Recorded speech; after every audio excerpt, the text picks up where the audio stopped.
नमस्कार दोस्तों। आज का हमारा विषय है कक्षा 7वीं हिंदी वसंत भाग 2 पाठ नंबर 2 दादी माँ। कहानी है यह शिव प्रसाद सिंह द्वारा रचित है। इस कहानी में लेखक ने अपनी दादी माँ के जीवन की मुख्य विशेषताओं पर प्रकाश डाला है। उनकी दादी माँ अपने परिवार के मुखिया के रूप में थी। वह पूरे गांव के सुख दुख में साथ देती थी और दादी की छत्रछाया में कोई भी किसी को भी डर नहीं था। तो पहले हम इस कहानी के विषय में थोड़ा जान लेते हैं, उसके बाद में हम इसके प्रश्न करेंगे। इसमें क्या था कि लेखक थोड़ी सी कठिनाई में घबरा उठता था। लेखक के मित्र उसके सामने उसकी प्रशंसा करते थे, किंतु पीठ पीछे उसका मजाक उड़ाते थे। ऐसे अवसर पर उन्हें दादी माँ की बहुत याद आती थी। लेखक बताता था कि वर्षा काल में वर्षा के पानी के साथ कई प्रकार की घास बहकर आ जाती थी। धूप पड़ने पर वह घास सड़ने लगती, बदबू मारने लगती। उस समय उसमें से अलग ही तरह की गंध आती थी। किंतु कुआर यानी कवार के महीने तक पानी कुछ निथर जाता था। निथर मतलब छन जाता था। गांव के लड़के उस झागदार पानी में डूब खूब नहाते। लेखक उस वर्ष बीमार पड़ जाने के कारण 2 बार ही झागदार पानी में नहा सका था। उस बार उन्हें ऐसा बुखार आया था कि जाने का नाम ही नहीं ले रहा था। दादी माँ बुखार उतारने के लिए कई टोटके करती। दादी माँ ने लेखक की बहुत देखभाल की थी। वह हर प्रकार की बीमारी के लिए देसी नुस्खे जानती थी। दादी माँ को घर में पड़ी गंदगी बिल्कुल सहन नहीं होती थी। बीमार आदमी की चादर और गिलाफ हर रोज बदले जाते थे। किंतु लेखक जब बीमार पड़ता है तो उसका डॉक्टरी इलाज होता है। लेखक लिखता है कि उनके बड़े भाई किशन की शादी के समय तो दादी का उत्साह देखते ही बनता था। यदि कोई बुलाने आता तो वह कह देती कि काम काज का घर है, उनके बिना कुछ भी काम ठीक से नहीं हो पाता। दादी ऊपर से जितनी कठोर थी, हृदय से उतनी ही उदार थी। दादी रामी की चाची को एक रोज इसलिए डांट रही थी कि उसने पहले उधार लिए हुए पैसे नहीं दिए थे, बल्कि और पैसे मांगने चली आई थी। किंतु लेखक को पता था कि कुछ दिन पहले दादी ने उनका पहला कर्ज माफ कर दिया और उसकी बड़ी लड़की के विवाह के लिए 10 रुपए भी दे आई थी।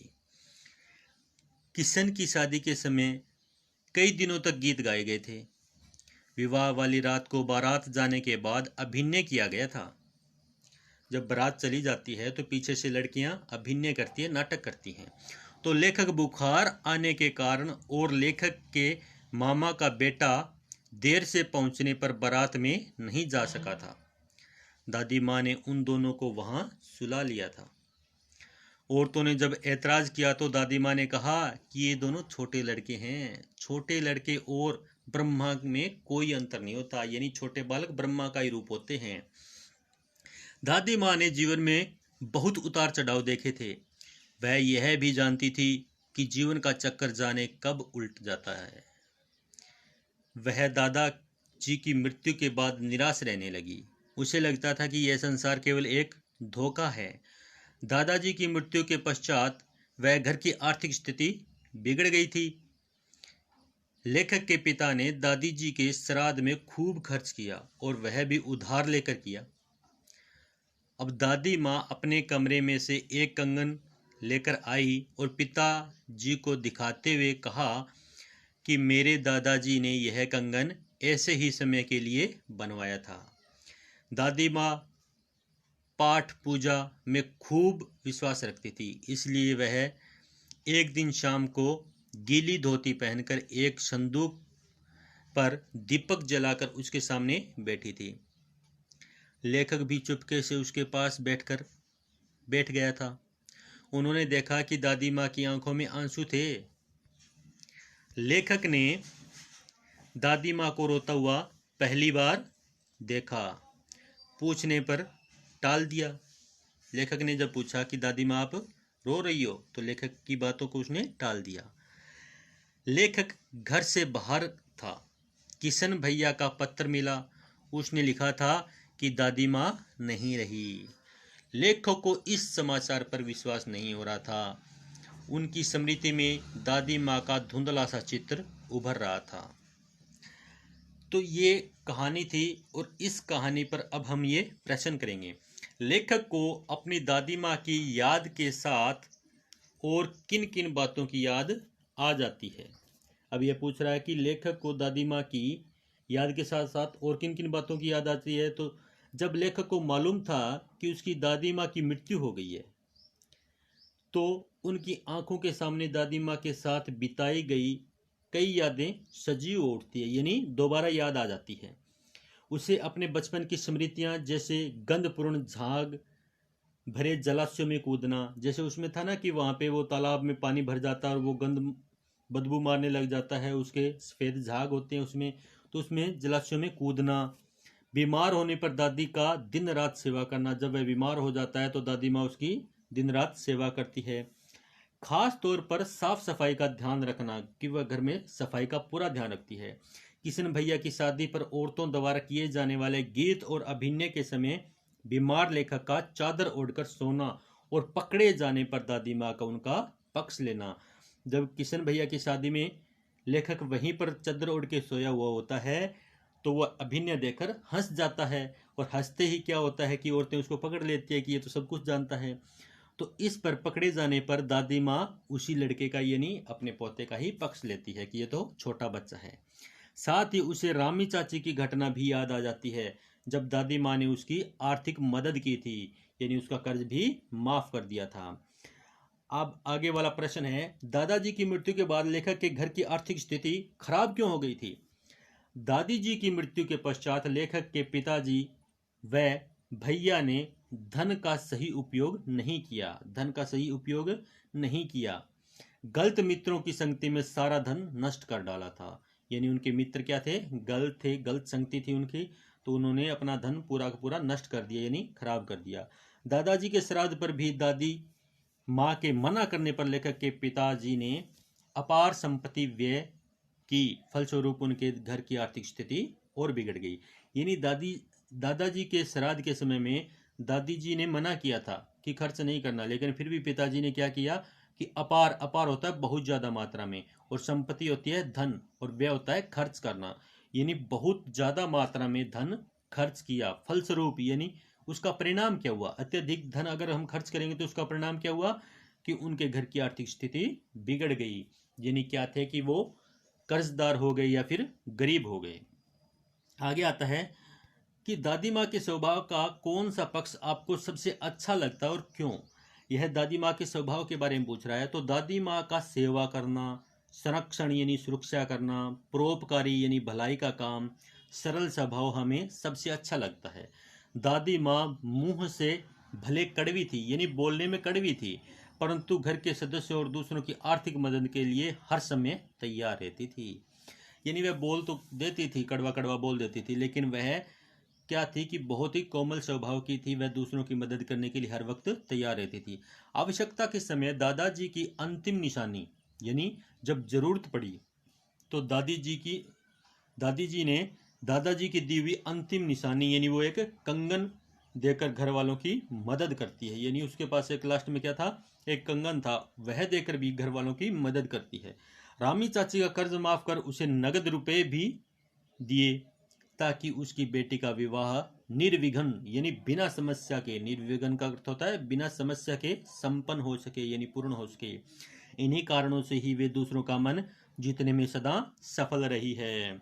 अब आगे आता है प्रश्न नंबर 4। आपने इस कहानी में महीनों के नाम पढ़े, जैसे कवार, आषाढ़, माघ। इन महीनों में मौसम कैसा रहता है लिखिए।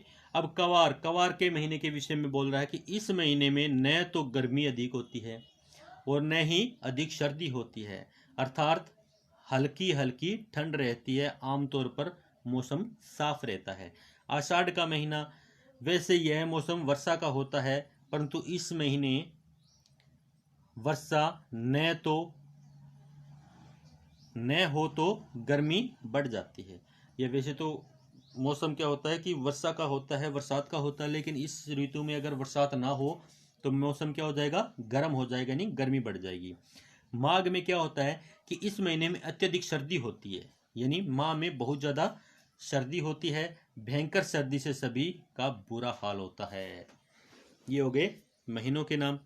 आगे आता है, आपने अपने मौसम की बातें होती है। लेखक के इस कथन के अनुसार यह बताइए कि किस मौसम में कौन सी चीज़ें विशेष रूप से मिलती है। अब कवार के महीने में क्या क्या क्या मिलता है कि तरबूज मिलता है, खरबूजा, फालसे, लीची, ये कवार के महीने में यानी गर्मी के महीने में मिल गया। आषाढ़ के महीने में क्या होता है कि आम, जामुन, खीरा मिलते हैं। अब आगे आता है माघ के महीने में, इसमें अंगूर, केले, अमरूद, गुड़ ये मिलते हैं। अब ये होता है भाषा की बात।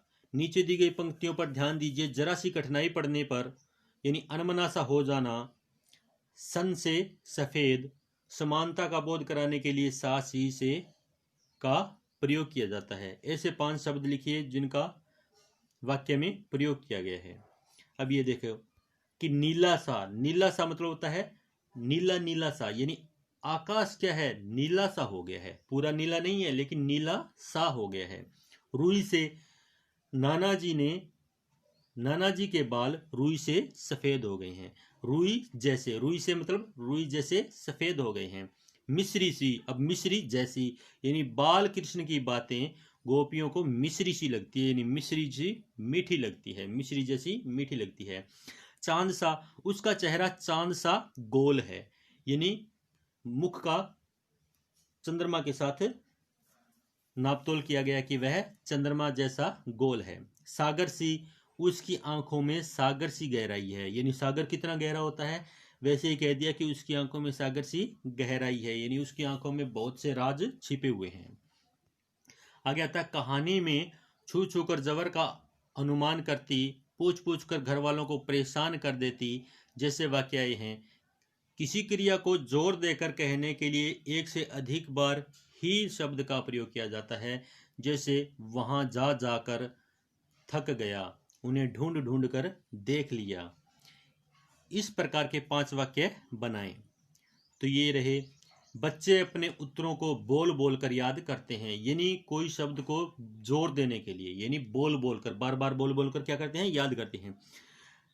उस नन्हे बच्चे की शरारतों को देख देख कर हम थक गए थे, यानी नन्हे बच्चे की शरारतें देख देख कर हम थक गए थे, यानी हमें बहुत अच्छे लगने लगी थी। जोर जोर से चिल्ला चिल्ला कर, यानी जोर जोर से, यानी बहुत जोर से चिल्ला कर तुम क्या साबित करना चाहते हो। बार बार उसके उस सवाल करने से हम तंग आ गए थे, यानी वह बार बार वही सवाल किए जा रहा था तो हम क्या हो गए थे, तंग आ गए थे। पुलिस ने अपराधी को पीट पीट कर अधमरा कर दिया, यानी पुलिस को बार बार उसको इतना पीटा कि वह अधमरा हो गया। आगे आता है, बोलचाल में प्रयोग होने वाले शब्द और वाक्यांश दादी माँ कहानी में हैं। इन शब्दों और वाक्यांशों से पता चलता है कि यह कहानी किसी विशेष क्षेत्र से संबंधित है। ऐसे शब्दों और वाक्यांशों में क्षेत्रीय बोलचाल की खूबियां होती है। उदाहरण के लिए निक्षार, ब्रह्मा, उरिन, चिवड़ा, छौंका इत्यादि शब्दों को देखा जा सकता है।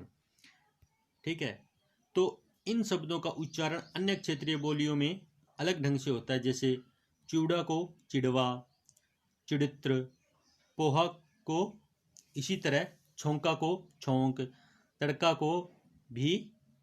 भी कहा जाता है। छौंक लगाना यानी तड़का लगाना। निक्षार, उरिन, ब्रह्मा शब्द क्रमशः निकास, निक्षार को कहते हैं निकास यानी विदाई करना या निकलना। उरिन ब्रह्मा शब्द का क्षेत्रीय रूप है। इस प्रकार के 10 शब्दों को बोलचाल के उपयोग होने वाली भाषा बोली के एकत्र कीजिए, कक्षा में लिखकर दिखाइए। इसमें जैसे काहे, बंदा, कृपा, कार, प्रोजन, लक्ष्मण, आपा, भनक, घना, बटेऊ आदि ये शब्द क्या है कि हमारी बोलचाल की भाषा के हैं। ये हो गया हमारा पाठ नंबर 2 दादी माँ, जो शिव प्रसाद द्वारा रचित था।